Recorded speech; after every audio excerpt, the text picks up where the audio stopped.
नमस्कार, मैं हूं स्मिता रिशाल और आपकी कमाई बढ़ाने वाला पर्सनल फाइनेंस का हमारा ये खास शो योर मनी लेकर हम फिर से हाजिर हैं।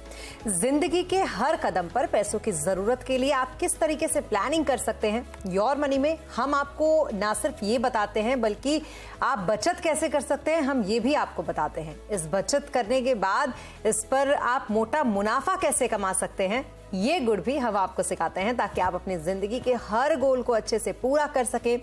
अगर आप भी योर मनी में अपना सवाल पूछना चाहते हैं तो आप हमें ईमेल कर सकते हैं। हमारा ईमेल आईडी है yourmoney@nw18.com। आप हमें 7045220000 पर अपना सवाल व्हाट्सएप भी कर सकते हैं। इसके अलावा योर मनी फेसबुक और ट्विटर पर भी लाइव है, यहाँ भी आकर अपना सवाल हमें भेज सकते हैं और हमसे उन सवालों के जवाब आप इस शो के दौरान गेस्ट के जरिए पा सकते हैं। तो अगर आपके मन में कोई भी सवाल हो तो बेझिझक आप हमें ईमेल करिए, आप हमें कॉल करिए और बेहतर होगा कि आप हमें कॉल करिए ताकि शो के दौरान आप कॉल करके अपने सवाल को बहुत अच्छे तरीके से गेस्ट से पूछ सकें और उनके जो जवाब हो वो भी आप सुन सके। कई बार आप ईमेल भी हमें करते हैं, उस जरिए भी आप अपने सवालों के जवाब हमसे जान सकते हैं। तो कुल मिलाकर आपके हर सवाल का जवाब देने के लिए हम तैयार हैं। आप हमें बेझिझक मेल या कॉल कर सकते हैं। आज हमारे साथ इस शो में आपके सभी सवालों का जवाब देने के लिए प्राइवेट वेल्थ मैनेजमेंट के प्रोडक्ट एंड सेगमेंट के हेड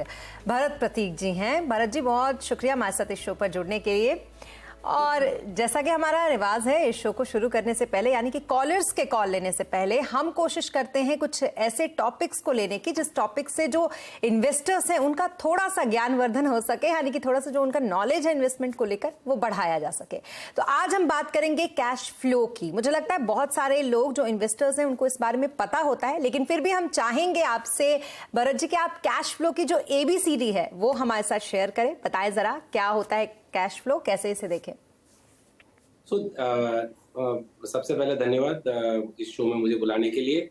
जी देखिए, हर आदमी का एक कैश फ्लो बेसिकली कुछ एक बड़ा सिंपल टर्म में बोले तो आप आपका एक प्लान बना रहे हो कि भाई आपका कब पैसा आने वाला है, कब पैसा जाने वाला है।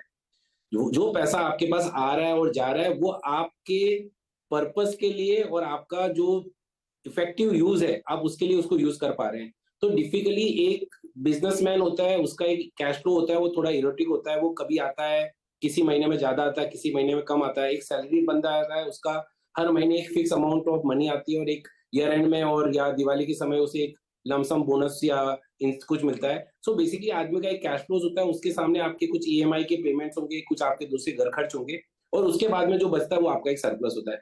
आप इस पूरे कैश फ्लो को कैसे मैनेज करते हैं, यही एक कैश फ्लो मैनेजमेंट है। और इसके अंदर जो आपका सरप्लस आपके हाथ में आता है, आप उसे कैसे इफेक्टिवली इन्वेस्ट करके कैसे आप ज्यादा से ज्यादा रिटर्न और बेस्ट, हमारी लैंग्वेज में हम बोलते हैं रिस्क एडजस्टेड रिटर्न, कि भाई किससे कम से कम रिस्क में ज्यादा से ज्यादा कितना रिटर्न में बना सकता हूं और उस हिसाब से उसको बनाते हैं। अब इसमें क्या होना, आपको बहुत ध्यान रखने की जरूरत है कि देखिए आपके कैश फ्लोज रेगुलर भी हो सकते हैं और जैसे मैंने बताया एक बिजनेसमैन होगा उसका कैश फ्लो उतना होता है। एक डॉक्टर होता है, उसका किसी महीने बहुत बड़ा पैसा आता है, किसी महीने में उसका इतना बड़ा पैसा आता नहीं है। आपका लेकिन खर्चा ब्रॉडली एक सेम रहता है, आपके EMIs ब्रॉडली हर महीने एक ही रहती है। तो आप हर महीने आप निकालते हो कि आपके पास कितना सरप्लस बचता है और आप उसका एक प्लान बनाते हो कि भाई ये मेरे पास जो सरप्लस आया है मैं उसका क्या करूं। तो लॉजिकली आपका जो पैसा सरप्लस आता है उसका एक कैश फ्लो मैनेजमेंट करके एक आप एस्टिमेट बना ले कि हर महीने मुझे इतना खर्चा होने के बाद कितना पैसा बच रहा है। अब जो पैसा बच रहा है उसका आप एक प्लान बनाते हैं कि भाई देखिए मुझे एक इमरजेंसी फंड चाहिए कि भाई किसी महीने पैसा नहीं आया, किसी पैसे आगे पीछे खर्चा हो गया या कहीं कोई मेरा मेडिकल एक्सपेंस आ गया या इमरजेंसी आ गई, मुझे उसके लिए 5 से 6 महीने का मेरा मंथली खर्चा मुझे साइड में रखना पड़ता है। तो ये एक आपका एक इमरजेंसी फंड हो गया। ये पैसा आप इन्वेस्ट ऐसी जगह करें जहां आप 1 दिन या 2 दिन में आपका पैसा हाथ में आ जाए और आपका कोई मार्क टू मार्केट है या कोई मार्केट से उसका रिलेशन एकदम मिनिमल है, बिकॉज आप नहीं चाहते कि जिस दिन मैं जाऊं उस दिन मार्केट ऊपर नीचे और आपके पैसे की वैल्यू ऊपर नीचे हो जाए। तो ये आपका पहला हो गया इमरजेंसी फंड। उसके बाद में आप करते हैं कि आप कोई शॉर्ट टर्म में अगले साल भर में आपको क्या पैसे की रिक्वायरमेंट है। अब वो जो पैसा, यदि आपके किसी बच्चे की स्कूल का फीस है या किसी का हायर एजुकेशन का फीस है या किसी का आपको कोई पेमेंट देना है या कोई बच्चे की या आपके घर में कोई शादी है या कोई इवेंट है जिसके लिए आपको एक पर्टिकुलर अमाउंट साइड में रखना है, तो आप उसको एक शॉर्ट टर्म प्लान करते हो। आपको पता है मुझे 6 महीने बाद चाहिए, आप ऐसी जगह इन्वेस्ट करें कि 6 महीने बाद आप वहां से पैसा निकाल के और इन्हें दे दें। तो ये आपका short term cash flow management हो गया। फिर इसके बाद में आपका एक मीडियम टर्म कैश फ्लो होता है। तो मीडियम टर्म कैश फ्लो में क्या होता है कि आपको लगता है कि भाई अगले 1 साल से 4 साल या 5 साल में मुझे कहाँ पैसा लगेगा।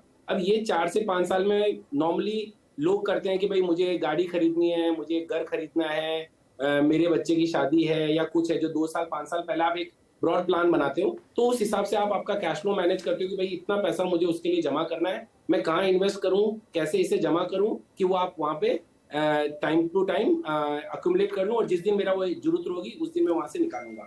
सबसे बड़ा जो सेविंग्स होती है हम सबके लिए वो होती है कि देखिए हम रिटायरमेंट है या आपके लॉन्ग टर्म गोल्स हैं जो 5 साल 10 साल आगे हैं, वहां आप एक सिस्टमेटिकली इन्वेस्ट करके एक आपका पोर्टफोलियो क्रिएट करते हैं और उस पोर्टफोलियो से आप ये करते हैं कि भाई ये मेरा पैसा over a period of time 10, 15, 20 years में जमा होगा और उससे मैं अपनी एक रिटायरमेंट चलूंगा। देखिए 40 साल एक साधारण आदमी 40 साल काम करता है और उसके मोटा मोटा 40 साल या 30 साल की एक जर्नी होती है बियॉन्ड रिटायरमेंट। सो आप सोचिए आप 21-60 साल है, एक बंदा 25 से 30 साल में कमाना चालू करता है और एक 60 साल की उम्र में वो 30-35 साल निकालता है, उसके बाद 60 से वापस वो 85-90 ईयर्स मतलब 25-30 साल की एक और उसकी पूरी एक जिंदगी है। तो उसे उस चीज को भी मैनेज करना है कि भाई इस 25-30 साल में मैं इतना पैसा जमा कर लूं कि जो अगले 25-30 साल है जो मेरे रिटायरमेंट के बाद है वो मेरे खर्चे आराम से निकल जाए और मेरे कैश पे तो ये जो पूरा प्रोसेस है ये कैश फ्लो मैनेजमेंट है। आप इसे फाइनेंशियल प्लानिंग बोले, आप इसे कैश फ्लो मैनेजमेंट बोले या इससे आप जो भी नाम दें, बट ब्रॉडली आप ये कोशिश कर रहे हैं कि आप आपके फ्यूचर गोल्स और आपका करंट कैश फ्लो को दोनों को मैच करके एक अच्छा पोर्टफोलियो बना ले जो आपके हर गोल के मुताबिक आपने इन्वेस्ट किया है और आपका उसके पास विजिबिलिटी बहुत हाई होनी चाहिए। बिल्कुल, तो कुल मिलाकर मैनेजमेंट जो है वो बहुत जरूरी होता है, आपके फिनांस में भी यही काम आता है। अब आप इसको कैश फ्लो बोलिए या फिर आप इसको जिस तरीके से भी देखिए, लेकिन कुल मिलाकर आप इसको समझ सकते हैं इस कैश फ्लो को जो एबीसीडी समझाने की कोशिश यहाँ पर की। लेकिन एक और चीज, क्योंकि ये मैनेजमेंट तो हमने समझ लिया, अगर कैश की जो किल्लत है उसको दूर करना है तो उसका कोई फॉर्मूला है क्या इस कैश फ्लो में, या फिर मैं यूं कहूं कि बैलेंस करने का कोई फॉर्मूला है क्या कि कितना हम खर्च करेंगे और कितना हमारी इनकम होनी चाहिए उसके हिसाब से जो खर्चा होता है, क्या इसका कोई फॉर्मूला होता है क्या? देखिए सर, फॉर्मूला तो देखिए हर आदमी की, देखिए समय बदल गया है। आई थिंक हमारे माताजी पिताजी का थॉट प्रोसेस बिल्कुल अलग था, आज हमारा थॉट प्रोसेस अलग है, हमारे बच्चों का थॉट प्रोसेस बिल्कुल अलग है। आजकल लाइफस्टाइल एक्सपेंडिचर्स और वो काफी बढ़ गए हैं, तो बहुत ही मुश्किल है बिकॉज देखिए हर आदमी की एक अलग से नीड होती है। बट मोटा मोटा यही कहा जाता है कि देखिए आप 50% of your money if you are able to save, you will be able to create a decent amount of corpus. तो कोशिश करनी चाहिए आधा खर्चा करे आधा बचाए, और इसी जगह से बिकॉज देखिए मैंने वही बताया 40-35-25-30 साल आप कमाओगे और उतना ही टाइम आपको बाद में रिटायर करना है। तो यदि आप 50% खर्चा करोगे, 50% सेव करोगे, तो आप ब्रॉडली आप इसको बैलेंस कर सकते हो। मुश्किल है, हर आदमी के लिए अलग अलग होगा, बट कोशिश करें आधा आधा कर लें, आधा खर्चा करें आधा बचाएं ताकि वो आपके फ्यूचर में काम आ जाए। चलिए, तो कुल मिलाकर आप बहुत अच्छी तरीके से आपने समझाया कैश फ्लो को, मुझे लगता है बहुत सारे लोगों को समझ में आ गया होगा। तो इस तरीके से आधा आप खर्च कीजिए, आधा बचाइए और फिर जिंदगी आसानी से आगे बढ़ेगी। सबसे पहला सवाल जो है वो है विजय जी का, तो चलिए अब सवाल जवाब लेना शुरू करते हैं। विजय जी से बात करते हैं। विजय जी बताएं क्या कुछ है आपका सवाल। सबसे पहले जय हिंद मैम। जय हिंद, बताएं क्या कुछ है आपका सवाल। मैम मैं एक फौजी हूँ बॉर्डर सिक्योरिटी फोर्स में जी, और मैं इन्वेस्टमेंट करता हूँ अपने जीपीएफ में 25,000 पर मंथ और 6,000 सुकन्या समृद्धि योजना में। तो मेरा ये प्लान है कि मैं आफ्टर 13-14 साल में म्यूचुअल फंड्स के जरिए 70 से 80 लाख तक कैसे जुटाऊं। मुझे कोई बेस्ट फंड्स जो हैं सजेस्ट कीजिए ताकि मैं अपने बच्चों को अच्छा भविष्य दे पाऊँ कि हायर एजुकेशन के जरिए। जी बिल्कुल, विजय जी का जो सवाल है और उसके साथ जिस तरीके से उनके सेंटिमेंट्स जुड़े हैं, ये भरत जी काफी कह सकते हैं महत्वपूर्ण है। उन्होंने अपने बच्चे के बेहतर भविष्य के लिए आपसे मांगा है सलाह। एमएफ में निवेश को लेकर सलाह चाहते हैं ये। जीपीएफ में इन्होंने मंथली 25,000 का निवेश कर रखा है और एसएसवाई में इन्होंने निवेश कर रखा है, सुकन्या समृद्धि योजना में इन्होंने मंथली 6,000 का निवेश कर रखा है। दोनों में कुल 14 लाख का जो कॉर्पस है ये इनका अब तक बन चुका है। तो क्या सलाह रहेगी इन्हें आपकी? जय हिंद विजय जी। देखिए आपने बिल्कुल सही देखा। देखिए आपकी जो इन्वेस्टमेंट है आज की तारीख में जनरल प्रोविडेंट फंड और सुकन्या समृद्धि स्कीम एक फिक्स रिटर्न है, अश्योर्ड रिटर्न है, बट अनफॉर्चुनेटली वो आपको इस तरह का कॉर्पस क्रिएट नहीं कर पाएंगे जो आप एक्सपेक्ट कर रहे हो। देखिए आप यदि एक बैलेंस पोर्टफोलियो क्रिएट करें आपके पास, देखिए आपके पास फिक्स इनकम का पोर्टफोलियो ऑलरेडी बन गया, आपकी सुकन्या समृद्धि स्कीम है, जनरल प्रोविडेंट फंड में पैसा है, आप एक इक्विटी म्यूचुअल फंड का पोर्टफोलियो बनाइए, दोनों को कंबाइन करके एक बैलेंस पोर्टफोलियो क्रिएट कीजिए और उससे आप आपका घर करिए। जैसे आपने मुझे बताया कि आप आज की तारीख में आपके पास करीब 14 लाख रुपए हैं, और उसके साथ में आपका गोल है कि 70 से 80 लाख रुपए आप 15 साल के बाद आपके बच्चे के हायर एजुकेशन के लिए लेना चाहते हैं। यदि आप उस तरह का कर रहे हैं तो देखिए आज आप इस पैसे को आप ऐसे सोचिए कि आज इसे आप 15 साल बाद में ये 70 से 80 लाख रुपया 5% इन्फ्लेशन पे भी 1.45 करोड़ हो जाएगा। तो ये पैसा आज की तारीख में 70 से 80 है, 1.45 करोड़ हो जाएगा। आपको ये पैसा बचाने के लिए आपको सेविंग्स करनी पड़ेगी। या तो आप 8,000 रुपए की यदि एसआईपी करते हैं अगले 15 साल तक, तो आपको 70 लाख रुपए होंगे। और मैं अज्यूम कर रहा हूं कि मैं मतलब मुझे नहीं समझ में आप कैसे करें, बिकॉज यदि 70 लाख रुपए चाहिए तो आप करीब मोटा आप 8,000 रुपए की एसआईपी कीजिए। यदि आप 70 लाख रुपए को आप इन्फ्लेशन एडजस्टेड 5% इन्फ्लेशन करके करना चाहते हैं तो आपको आपकी एसआईपी का करीब 22,000 रुपए महीना करनी पड़ेगी।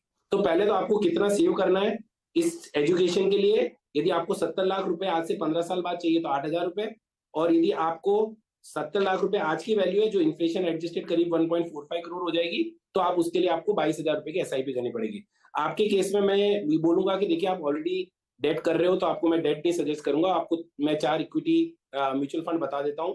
देखिए आप एक आईसीआईसीआई प्रूडेंशियल का निफ्टी इंडेक्स फंड ले लीजिए 2,000 रुपए का, एक निपॉन इंडिया का मल्टी कैप ले लीजिए, एक एचडीएफसी फ्लेक्सी कैप ले लीजिए और एक कोटक इक्विटी अपॉर्चुनिटी फंड ले लीजिए। पहला वाला इंडेक्स फंड है, नीचे वाले 3 फ्लेक्सी कैप है, लार्ज कैप, मिड कैप और स्मॉल कैप का अच्छा मिश्रण है। इसके अंदर आपको ज्यादा ऊपर नीचे करने की जरूरत नहीं पड़ेगी। ये all time weather all weather portfolios है, तो आप आराम से इसमें 8,000 रुपया, ये मैंने 70 लाख के हिसाब से बताया।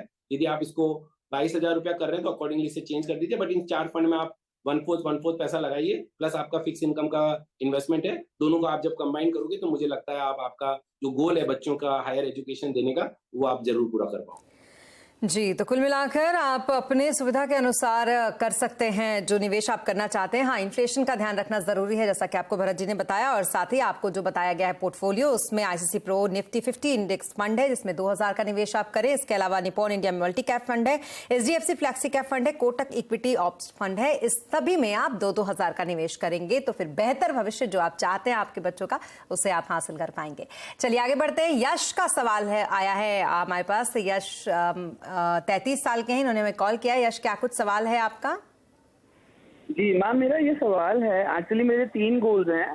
पहला मेरा रिटायरमेंट गोल है जो मैं चाहता हूँ बेसिकली अर्ली रिटायरमेंट लेना इन माय 55। सो 20 साल में मेरा टारगेट है कि मैं एक 4 करोड़ का एक इन्वेस्टमेंट मेरे पास हो, एक पोर्टफोलियो मेरे पास हो। हायर एजुकेशन के लिए बच्चे के लिए मेरे को चाहिए कि अभी मेरा बच्चा छोटा है क्योंकि, तो 20 साल में लगभग 1 करोड़ का इन्फ्लेशन एडजस्टेड मेरे पास अमाउंट हो, 1 crore for my child education. And मेरे पास एक होम लोन चल रहा है मैम, स्टैंडिंग बैलेंस है रफली अराउंड 32 लाख रुपीज, जो मैं चाहता हूँ कि बेसिकली इसका जो टेन्योर है वो 20 साल का है, but I want to prepay it within 10 years. तो 32 लाख रुपए मेरे को चाहिए 10 साल के बाद में। तो मेरी करंट एसआईपीज मैंने भेजी हुई हैं, तो आर दे फाइन, वो लॉन्ग रन में कैसी रहेंगी, और अगर उसमें कुछ बेसिकली चेंजेस करने हैं तो क्या, क्योंकि मेरे पास बहुत सारे एसआईपीज हैं, मैं शो देखता रहता हूँ, तो जैसे जैसे रिकमेंडेशन आती है मैं लेता हूँ और उसी के साथ मैंने वो सब किया हुआ है। तो मैं कंसोलिडेशन भी चाहता हूँ थोड़ा, तो उसी के अकॉर्डिंग जो भी बेस्ट हो मुझे एडवाइस करे प्लीज। बिल्कुल, और हम इस शो में हमेशा ये कहते भी रहते हैं कि क्वालिटी पे ध्यान दीजिए, क्वांटिटी पे नहीं। लेकिन बहरहाल देखते हैं क्या कुछ है आपके पोर्टफोलियो में। तो कुल मिला के भरत जी बहुत ही बेहतर प्लानिंग आप देखेंगे तो इन्होंने कर रखी है। 20 लाख रुपए घर के खर्च के लिए जो इनका टारगेट इन्होंने सेट कर रखा है, 4 करोड़ रुपए 20 साल में चाहिए इनको रिटायरमेंट के साथ ही, और साथ ही बच्चे की पढ़ाई के लिए इन्होंने इन्फ्लेशन को देखते हुए 1 करोड़ रुपए रख रखे हैं। पोर्टफोलियो इनका लंबा चौड़ा है, एक बार पढ़ के बता देती हूँ। ICC pro Nifty 50 index plan इनके पास है 9,000 रुपयों के साथ। ICC pro balance advantage fund इनके पास है 6830 रुपए के साथ। पारंपरिक फ्लेक्सी कैप फंड है, क्वांट टेक्स प्लान फंड है, दोनों में 4-4 हजार का एलोकेशन है। Nippon India Nifty mid cap fund 115 के पास है 3,000 का। कैनरा रिबोको ब्लू चिप फंड है, इन्वेस्को इंडिया गोल्ड फंड है, एसबीआई स्मॉल कैप फंड है, Mirae Asset emerging blue chip fund है, Motilal Oswal mid cap fund है, क्वांट एक्टिव फंड है। तो कुल मिला के जैसा कि इन्होंने कहा भी काफी सारे फंड है और मिक्सअप है इन फंड में। अगर आप देखेंगे तो जो मल्टी कैप है, ब्लू चिप है और उन सभी का, तो क्या कुछ सलाह रहेगी इन्हें आपकी? यश जी, पहली बात तो आई थिंक आपने एक अच्छा प्लानिंग किया। अब इसमें एक आप इन्वेस्टमेंट का भी एक अच्छा प्लान बना लीजिए। आई थिंक आपने आपके गोल्स काफी प्रॉपर्ली प्लान कर लिए हैं, अब इट्स टाइम टू एग्जीक्यूट और इसे बनाने का। तो पहली बात तो यश जी देखिए, आपकी तारीख में आज आपके पास 11 लाख रुपए का कॉर्पस है, आप कुछ 46,000 रुपीज की एसआईपी कर रहे हैं, जो आप बोल रहे हो कि मैं 5 से 7 हजार रुपए महीने बढ़ा सकता हूँ। अनफॉर्चुनेटली सर, इस करंट कॉर्पस और इस एसआईपी से आपके जो 3 बड़े टारगेट है, 4 करोड़ 20 साल बाद इन्फ्लेशन एडजस्टेड, तो आप देख लीजिए, देखिए 4 करोड़ 5% की इन्फ्लेशन भी ले लो तो ये 4 करोड़ इज अराउंड 10.6 करोड़। आपके बच्चे का एजुकेशन के लिए आपको 20 साल बाद में 1 करोड़ चाहिए, इन्फ्लेशन एडजस्टेड वो 2.65 करोड़ हो जाएगा। और ये आपका जो आज का घर का जो आप बोल रहे हो, आप 32, आपको इसको अगले 10 साल में इसको यदि रीपे करना है तो आपको करीब 27,000 रुपए का ईएमआई पे करना पड़ेगा। तो इन तीनों चीजों को साथ में मिला के मैंने आपके 2045 का एक कैश फ्लो बनाया, और उस कैश फ्लो के हिसाब से जब मैंने डाला तो देखिए 11 लाख और 46,000 रुपए की SIP with 7,000 rupees increase every month, आप ये फिर भी आप एवरी ईयर फिर भी आप ये अचीव नहीं कर पाओगे, बिकॉज ये नंबर काफी दूर है आपके लिए। तो मेरा आपसे एक सजेशन रहेगा कि देखिए, आपको रिटर्न एक्सपेक्टेशन इक्विटी पोर्टफोलियो से 10 से 12% की रखनी चाहिए, इससे ज्यादा रखनी चाहिए। देखो, ज्यादा आ गया तो अच्छा है, कम नहीं आना चाहिए। आपका टाइम होराइजन काफी लंबा है, तो ये मुझे नहीं लगता कि आपको इक्विटी इन्वेस्टमेंट करने में कोई प्रॉब्लम होगा। एट शॉर्ट टर्म वॉलिटिलिटी आप मेंटेन कर सकते हो। तो मेरा सजेशन रहेगा कि सर देखिए, आप आपकी जो करंट एसआईपी है, आप उस एसआईपी को थोड़ा बढ़ाइए। इस एसआईपी को आप कोशिश कीजिए कि आप करीब 20,000 रुपया साल में बढ़ा पाए। यदि आपको ये आपके टारगेट अचीव करने हैं तो आप करंट एसआईपी जो आपकी 46,000 से 50,000 के आसपास लेके इसे 20,000 रुपया हर साल बढ़ाएंगे, तो आप मोटा मोटा मुझे लगता है 10 से 12% के रिटर्न पे आप ये कमा पाओगे। यदि अमाउंट थोड़ा कम हो गया और मार्केट ने आपका साथ दिया तो शायद आपके कम अमाउंट में हो जाए, बट मेरी आपसे यही रहेगा कि यदि आपको ये रियली आपको ये तीनों टारगेट अचीव करने हैं तो आपको ये टारगेट करना है कि मुझे हर महीने हर साल बेसिकली एक 20,000 रुपए की एसआईपी इंक्रीज करनी है करंट एसआईपी से, तो मैं अपना टारगेट अचीव कर पाऊंगा। जब आपके फंड देखें सर, आपके पास बहुत फंड है और बहुत सारे अलग अलग फंड है। एक, बिकॉज आपका टारगेट टाइम होराइजन काफी बड़ा है, 20 साल से 22 साल का आपका टाइम होराइजन है, तो और आपके टारगेट अचीवमेंट जो आपको टारगेट्स है वो भी काफी एग्रेसिव है। अनफॉर्चुनेटली बिकॉज आपके टारगेट इस करंट एसआईपी से मीट नहीं हो रहे हैं, तो मुझे आपको थोड़ा पोर्टफोलियो में आपको थोड़ा रिस्क बढ़ाना पड़ेगा, तो आपको थोड़ा इक्विटी एलोकेशन बढ़ाना पड़ेगा। तो मैं आपको ये सजेस्ट करूंगा कि सर देखिए, आप Nippon India multi cap fund में इन्वेस्ट कीजिए। मिराई वाला जो फंड है, आप मिराई एसेट इमर्जिंग उसको आप कंटिन्यू कीजिए। कैन बैंक रेबको ब्लू चिप फंड है। मुझे लगता है कि सर देखिए, आज के टाइम में लार्ज कैप में not be able to outperform Nifty, तो मेरा सजेशन रहेगा तो या तो आप निफ्टी 50 इंडेक्स में चले जाइए आईसीआईसीआई प्रू का, या Nippon India multi cap fund में चले जाइए। पराग पारिक फ्लेक्सी कैप आप कंटिन्यू कर सकते हैं। Motilal Oswal mid cap fund, देखिए कॉन्सेंट्रेटेड पोर्टफोलियो है, आपका पोर्टफोलियो ऐसे भी इक्विटी हैवी होने वाला है, तो मैं बोलूंगा आप डाइवर्सिफाइड पोर्टफोलियो में जा सकते हो। Motilal Oswal mid cap fund एक कॉन्सेंट्रेटेड मिड कैप फंड है, तो उसकी जो रिस्क है वो आपके साथ आएगी, तो आप उसमें एक डाइवर्सिफाई कर सकते हो। ICICI prudential Nifty 50 index fund में आप कंटिन्यू कीजिए। निपॉन इंडिया मोतीलाल ओसवाल आप कंटिन्यू कर सकते हैं, बट आपको रिस्क पता होनी चाहिए because it is a concentrated portfolio. Nippon India Nifty 50 mid cap है, मैं सजेस्ट करूंगा कि आप वहां पे एसबीआई मिड कैप फंड ले लें इसके बजाय, बिकॉज आप मुझे लगता है वहां पे आपको एक बेटर अपॉर्चुनिटी मिल जाएगी। एसबीआई स्मॉल कैप फंड आप कंटिन्यू कर सकते हैं। इन्वेस्टको इंडिया गोल्ड फंड लिया है आपने, देखिए गोल्ड फंड की एक अलग चाल होती है, उसका एक अलग रिटर्न होता है।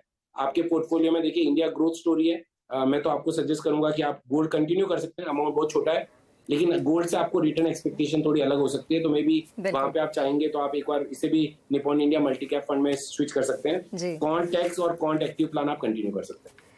तो चलिए यश, जो सलाह दी गई है उसे मानिए और खूब मुनाफा कमाइएगा। यहाँ रुकेंगे छोटे से ब्रेक के बाद जल्द हाजिर होंगे। ब्रेक के बाद एक बार फिर आपका स्वागत है। आप देख रहे हैं योर मनी, और योर मनी में हमारे साथ हैं इस वक्त भरत जी। एक जाते जाते मैं चाहूंगी कि एक सवाल का जवाब है कि कैश फ्लो की जो हम बात कर रहे थे, उस फ्लो को हम बढ़ाए कैसे, ये उपाय भी जरा आप बता दीजिए।